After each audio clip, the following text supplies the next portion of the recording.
Hello, welcome back to Cracking the Cryptic, where I'm going to attempt to solve another of these extreme request puzzles that we've had sent to us by email. If you have a puzzle you'd like us to solve, then do email them to us or tweet them to us.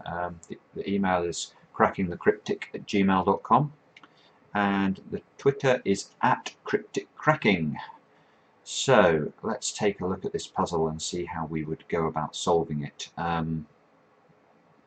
We have a 4 here, a 4 here, a 4 here, and a 4 here. So that's got to be a 4. There's got to be a 9 here, look, because of the 9 over here and the 9 here.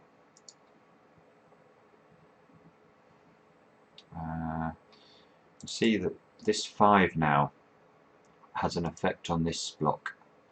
Pushes a 5 into one of these two squares, which allows us to start making pencil marks. This is meant to be a very difficult puzzle, so I'm probably going to have to go beyond basic Snyder notation to solve it, but I'm going to start with pencil marking in 3x3 blocks if I limit a number's position to just exactly 2 squares, and we'll see how far that takes us. 3's over here, 3, 3, this square must be a 3.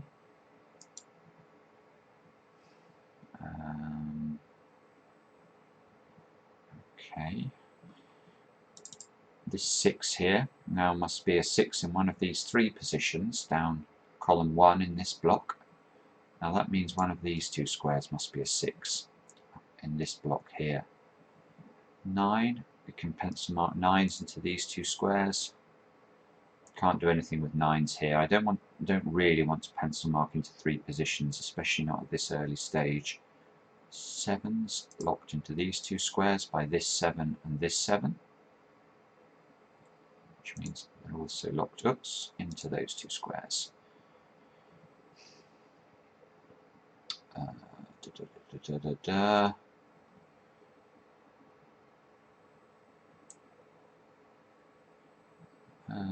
Wow, seeing a great deal here. 8's here, meaning we can pencil mark 8's into those 2 positions. 1's there. I'm going to check row 1 because this square obviously is limited to being a 6 or an 8 because we've pushed the 5's down. So let's just check row 1. We need to put 2, 4, 6 and 8. So this square here can be 2, 4 or 8. Now that square is more limited. That can only be 2 or 6. And this can be 2, 4 or 6. So this square... Okay. Let's check. I'm just going to check the rest of column 4 here because this square looks restricted to me. We've already got 4 numbers in the row and they don't match with the 2 and the 3, so this square can't be a 1, 2 or 3, 4 or 5. It can be a 6, 7, 8, can't be a 9. And it can't be a 7 because we've already pencil marked 7's into one of these 2 positions in the column. So there is a 6, 8 pair now in column 4. Now that's nice. Now can we do anything with that? We need to place 1, 5, 7 and 9 in the rest of the column. Blech, that's not very helpful.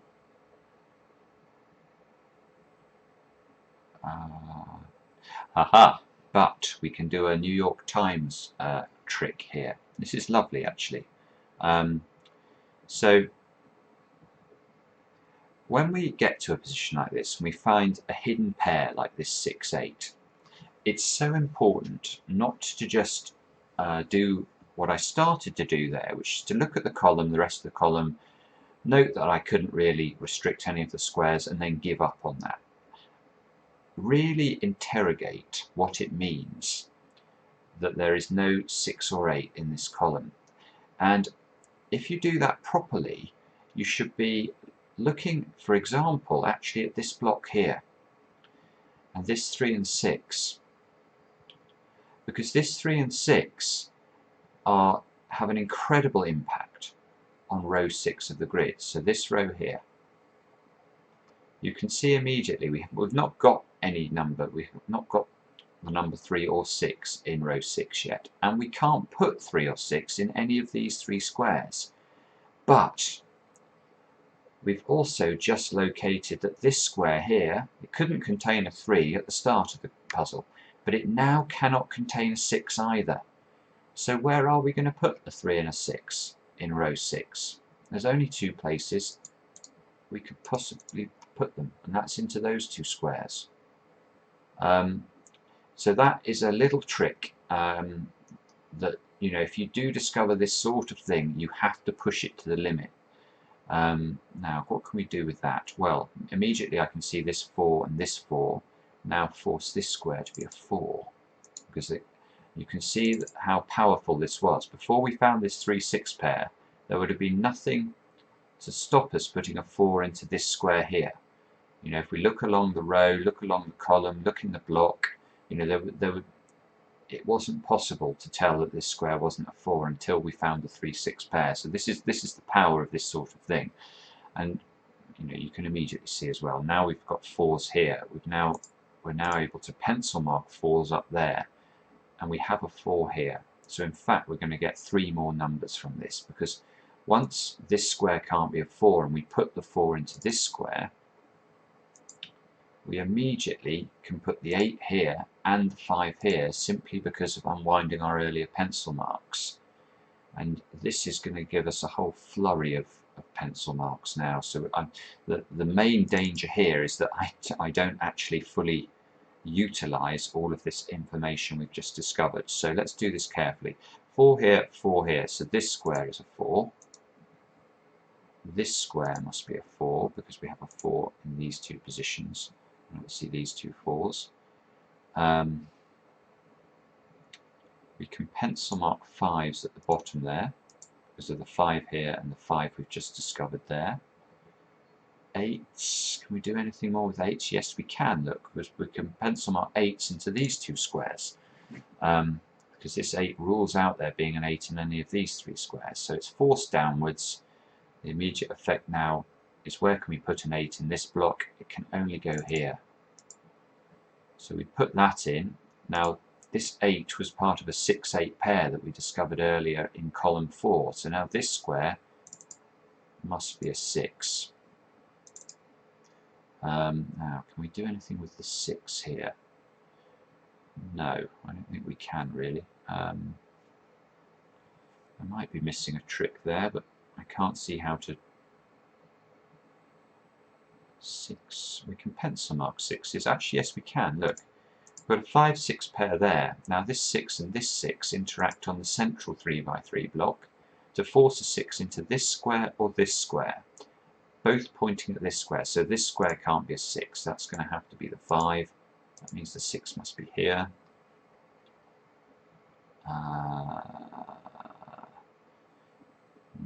Okay, that's as far as I can go with that, I think. I can pencil mark a 2-6 pair up into these 2 squares, just to complete row 1. This 3 here means there must be a 3 in one of those 2 positions. Okay. So we've made, I think, some really good progress there. So what can we do next?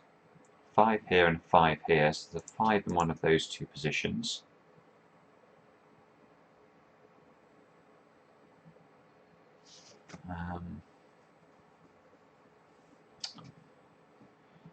Hang on, I've got a 6 here now. Maybe so this unwinds these earlier pencil marks. That's got to be a 6. Sorry about that, I should have spotted that much sooner. So I don't think it's going to be terribly helpful, but or is it? So now look here, we've got a 6 here and a 6 here, so there's a 6-9 pair now down at the bottom. And I need to place the numbers 1, 2 and 8 to complete the box, and this one here is nice. That allows me to pencil mark 1s there, pencil mark 8s here.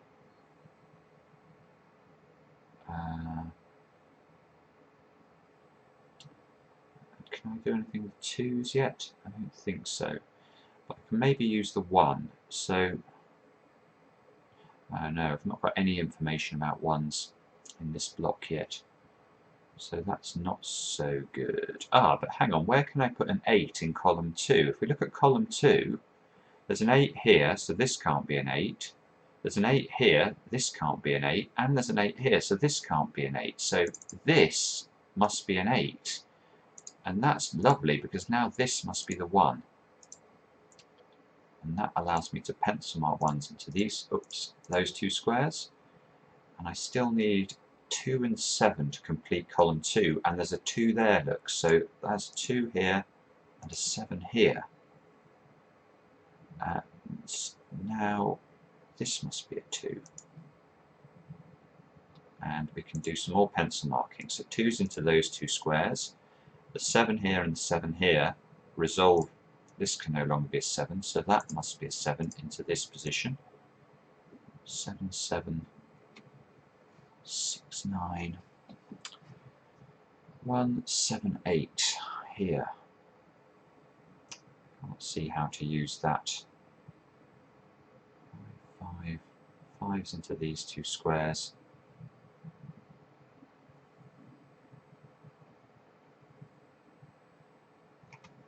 Okay, so, well, we're still doing quite well. What next?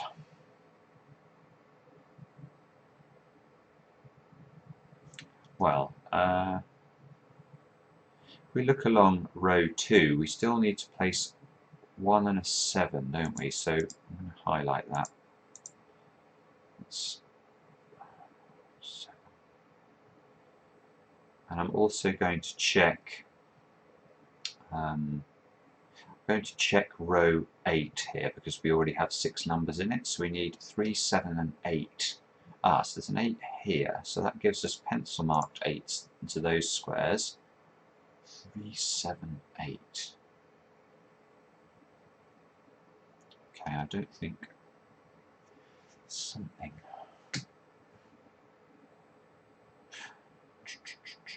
Ah, but if we look now, take a look again. This is nice. If we take a look now at column 6,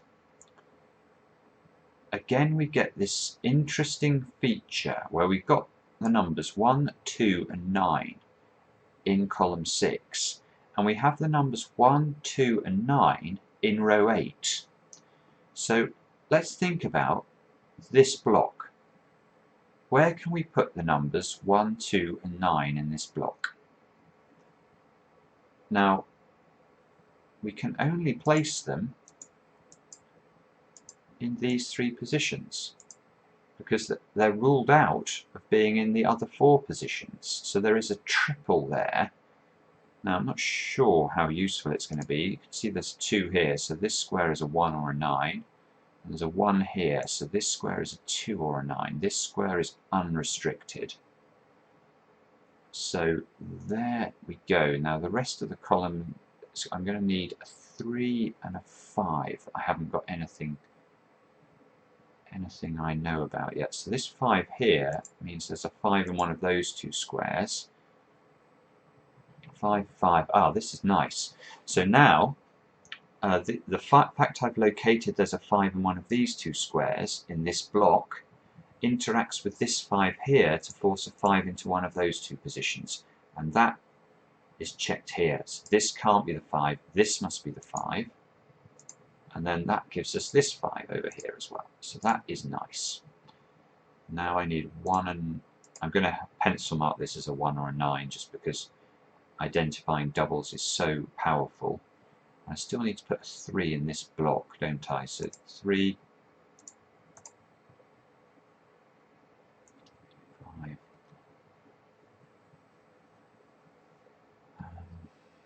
Okay. 9. This is always the terrifying bit of solving a Sudoku, especially when you're trying to solve it live on screen, because there's so many different ways that you can take the solve at this point when you've got so many digits in the grid and so many pencil marks that it can be a situation where you don't see the wood for the trees for ages and ages.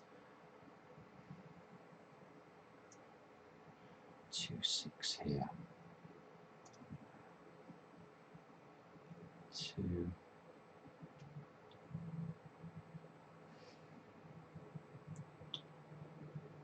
I'm just going to check row 3 of the grid. I need 1, 3, 7 and 8. So this is a 1 or an 8. Must be 1, 7 or 8. This is 1, 3, 7. Oh, hang on. 3, 7 and 1, 3, 7 here.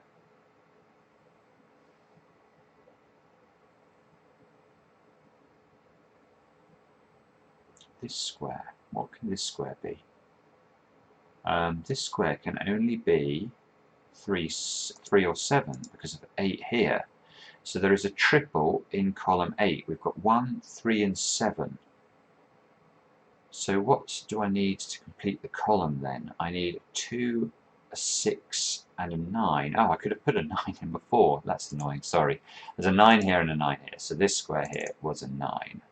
And hopefully that wasn't too useful. So now this is a 9. I can pencil mark a 2, 6 here. Okay, and now if we look along row 9, we've still got to place the numbers 3 and 5 in row 9. We have a 3, 5 here, but the only other square that can take a 3 or a 5 is here. So this is a 3 or a 5. 3, 5, 3, 5.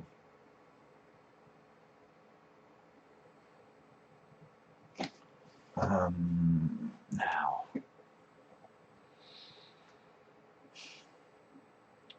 so 3, 5, 7, 8. So this is a 3 or an 8.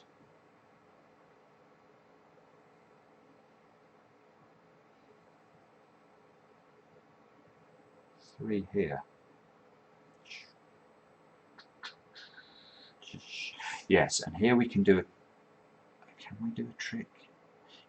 Yes, we can. Yes, we can do a trick. So now, the interesting thing about this, and it's something to look out for, is when you identify something like this 3-5 pair, which are not in the same box. Okay, so they sit across different boxes. This gives us the opportunity to think about a number of things. You can think about skyscrapers, you can think about X-wings, you can think about empty rectangles, or you can think about simple chains. Now, this 3 here is incredibly powerful because if we look at this block, it forces the 3's into one of 2 positions. And this is nice because that allows us, let's think about this square. Can I eliminate a 3 from this square? And the answer is yes, because either in this 3 by 3 block, this square here will be a 3. So if this is a 3, clearly I can eliminate this 3 from this square. But what happens if this is not a 3? If this is not a 3, we know this will be the 3. Because of this 3 here, there's only 2 positions the 3 can go. So once this isn't a 3, this is a 3. But look, the moment this is a 3, this is a 5, and this is a 3. Which points again at this square. So whichever route we go down, we'll end up with a 3 in either this square or this square. They both point at this square. This square definitely cannot contain a 3. And that means we can place an 8. And that might be helpful. So we can remove this 8 here. And you can see this means this is an 8. And this 8 here is huge actually, because we've got an 8 here and an 8 here. So this square must be an 8, which means this is a 2 from our earlier pencil marks. And I think the puzzle is collapsing now because 2, 2, we can place the 2 into one of those 2 squares. Just check we don't make any errors. You can see this 8 here has an effect here. This can't be an 8 anymore. This must be the 8. This is a 1. This must be a 7. This must be a 1. Let's remove the 3, 7 here. 1, 1. One's into one of these two squares. I don't want to pollute the pencil marks too much. Now, where can I put a 9 in this block now? We know there's a 9 here, so this must be the 9. That means this must be a 1. That means this is a 1 and this is a 2. And I'm tempted to say that the puzzle is solved. I need to put a 6 into this row 4, which I can place there now. And I think we found a 3-6 pair, didn't we, earlier, going across row 6, if I remember rightly. So this I knew is a 3 or a 6. Well, now it can't be a 6. So that's a 3, that's a 6. And what do I need now? Do I need 3 and 5 down column 9? Yes, I do, and there's a 3 here. So that's a 3, that's a 5. That means this is a 5 from the work we did earlier. 7, 3, 7. And all I'm doing now is unwinding. This puzzle is solved. So actually, I think this was relatively efficient today. I hope you got something out of watching me sort of wade my way through it. Very interesting puzzle, and 6, 2, hopefully this is a 2, and there we go. So if you did enjoy the solve, please do subscribe to the channel. We really appreciate it when you do that. Please leave us feedback. Again, that's always appreciated. Some of you may be in a position to sponsor us on Patreon. It's www.patreon.com/crackingthecryptic, and the more patrons we get, the more Sudoku videos we're going to release from Japan and Nikkei.com, and in particular Okuyama. So there's one of those in train at the moment, and look out for that soon. Thanks again for watching. I'll be back soon with another edition of Cracking the Cryptic.